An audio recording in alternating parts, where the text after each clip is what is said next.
سلام آقا پسر، خوبی؟ سلامت باشی، بخیر باشی. یک قاشق در چوبه، این یک قاشق دیگه زنجفیل، یک قاشق نمک بیرزوم، یک قاشق دیگه جات بیرزوم، یک قاشق دیگه فلفل بیرزوم.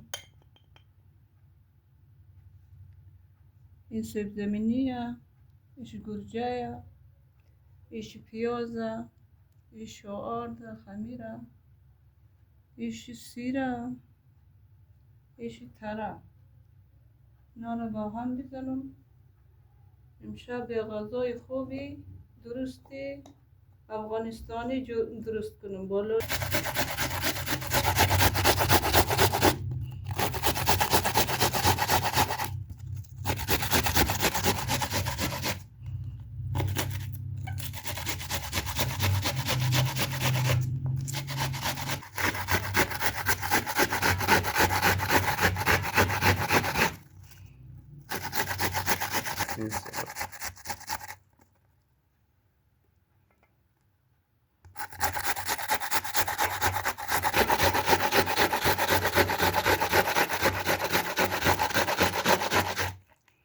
صفر.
öyle bir dürbün katmaydı başlandı.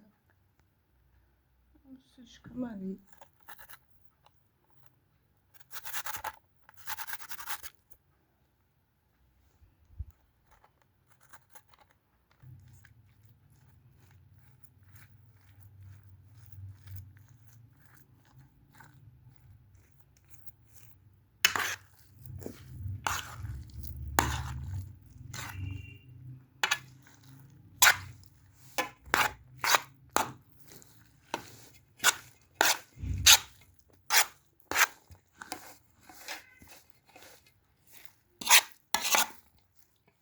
Katmaya kalmış. Katayım.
خیلی بزرگتره، خیلی مامان بیشتر از حد بزرگتره.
Nurin şöyle sarmış dakika kaçıyor. Bu tabii sarmış da kaçıyor.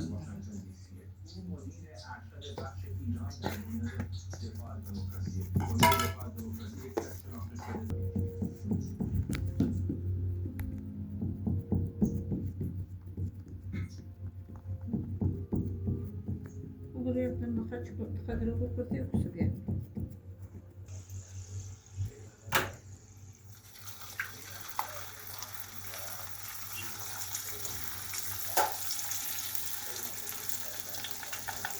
Pag iritasa kunam tu bagian coko.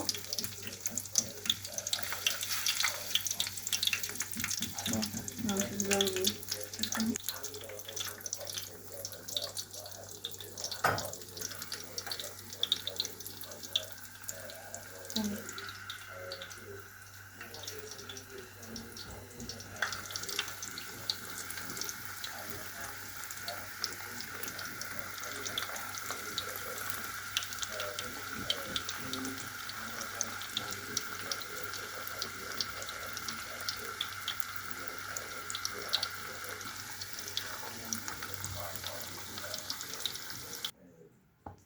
تنش‌ها و تقاضاهای دیگه با کشورهای هم پیمان‌رسمی در اروپا و هم دشمن طرفی مانند روسیه، مانند یوگسلاوی، مانند کوبا، مانند ونزوئلا، طرف مانند کره شمالی پارتیزانی و سیاسی شده متاسفانه. بعضی دارن حرف می‌زنن واقعا ایران یکی از فاکتورهای معامله باشه با روسیه. فکر می‌کنید آیا امکان داره در یک امتیازدهی و امتیازگیری بین آمریکا و روسیه روس‌ها جمهوری اسلامی رو قربانی کنند؟ دیدم که روسیه دقیقاً این کار رو کرد. اتفاقاً اگه ورودی بکنید به رسانه‌های داخل ایران مانند رسانه‌های اصلاح طلب، مانند شرق و اینا، الان اونها رو شاکیه که دقیقاً آمریکا و روسیه دقیقاً در کشور همسایه، دقیقاً در عربستان سعودی شاید اتفاقاً به یه توافقی برسن و جمهوری اسلامی رو امنیت ملی مال سازمان ملل رو امضا کردن که سنگین‌ترین تحریم‌های هسته‌ای موشکی و علیه صنایع داخلی نظام ایران داشت و طبیعتاً اونم دوباره اون نمیخوای نگید چون که اینجوری خود میدونید دیگه نگید اینجا.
نقش خود مردم ایران این یک به نظر من یعنی در کوچه در فضای سایبری و رقابت خودشون علیه این دولت استبدادی و دینی و عنصر دومی که شما اشاره کردید تصمیمایی که ملی باشه در شورای امنیت ملی اسرائیل یا در زیر آقای نتانیاهو یا یکی دیگه و این دوتا اتفاقاً خود رقابت اسرائیل علیه این تشکیلات شبه نظامی و بهتر مقاومت جزء منطقه بسیاری هم این یساوندی تضییع شده و نقش پررنگی کارت نظامی سیاسی نه سیاسی نقش پررنگ فشارهای حداکثری و استفاده از قدرت نفت بتونن حکومت تهران رو سرنگون کنن.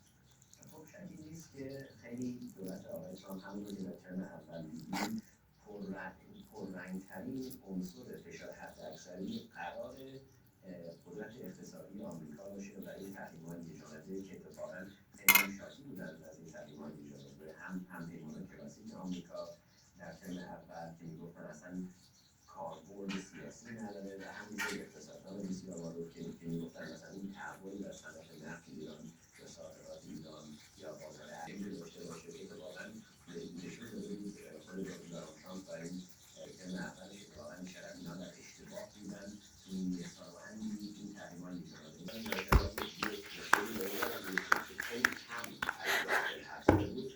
بس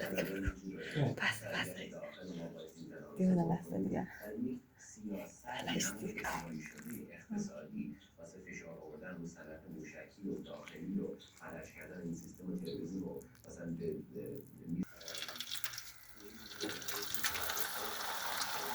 منو ما باید دیگری کنیم میره و چنگال کنی بهتر اونجوری پاره میشه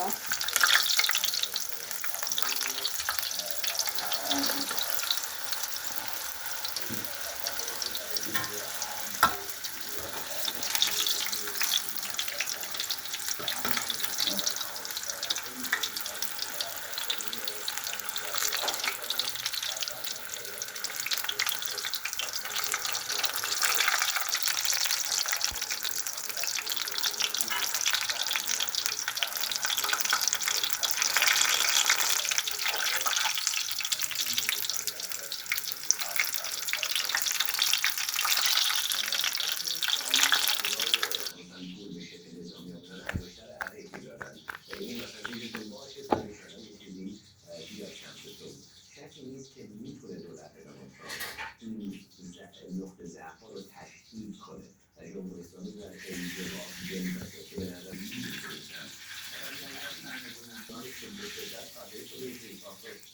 نتیج شده و مردم هم ناامید احتمالاً از سرنگونی اگر در دوران ترامپ حکومت اسلامی سقوط نکنه میشه قرار سقوط کنه اگر واقعا بازیگران خارجی بخوان تخفیف کنن امیدوارم بازیگران خارجی اتفاقا به فکر مردم ایران باشه نه فقط مثلا ایران موقع ایران از دوران دونالد ترامپ نیست ایران از سیاست خارجی آمریکا به طور سیستماتیک ایران از سیاست خارجی اتحادیه اروپا به طور سیستماتیک ایران از سازمان ملل به طور سیستماتیک ایران از منطقه اونجا هست ولی شکی نیست اگه این تحریمات تو این 4 سال بمونه تشدید بشه به درستی اماده این 4 سال دولت باید نبود از این که واقعا سیاستی که دونالد ترامپ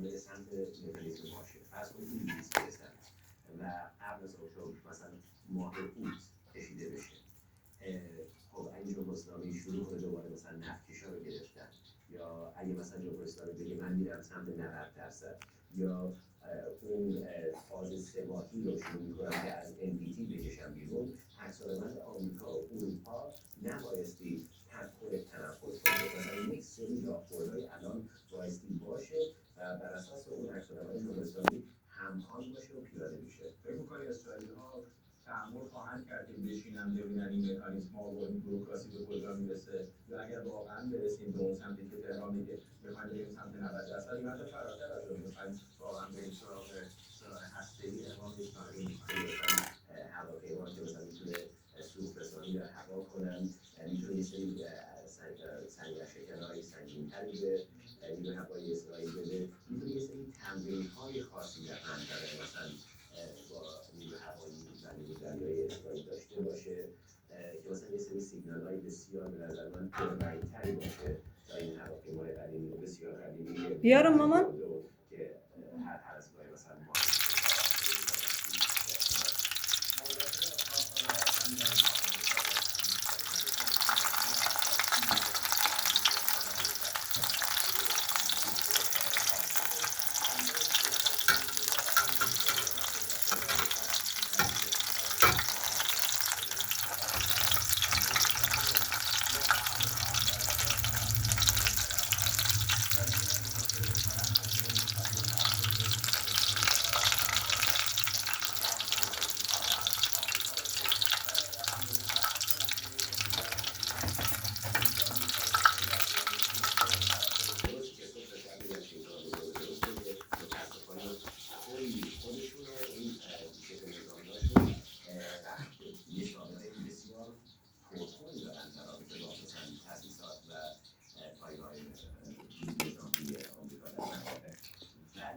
سیاستشون نه جنگ نه صلحه چون میدونن یک جنگ تمام‌عیار روی در روی با تا نمیتونن دوام بیارن و پیروز بشن ولی این سیاست نه جنگ نه صلح دقیقاً 180 درجه اونور شعار خود سنترال بنابراین این چیز شعار لاتین سنترال لاتینش به راحتی یادم رفت اینه که یا جنگ یا صلح وارد اینا 180 درجه با هم دیگه فرق داره. به نظر من یه سیاست خردمندانه دونالد ترامپ و فشار نظامی اسرائیل میتونه حامله رو به سمت این طرح‌ها ببره که هر سمتی بره باخت باشه.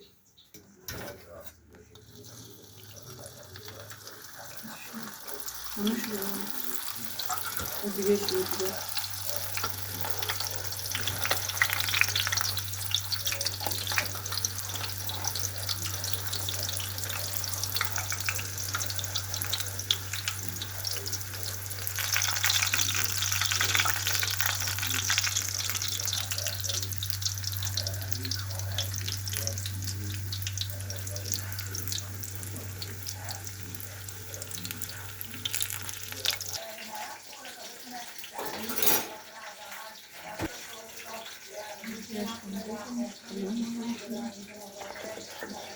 نه میشه نریم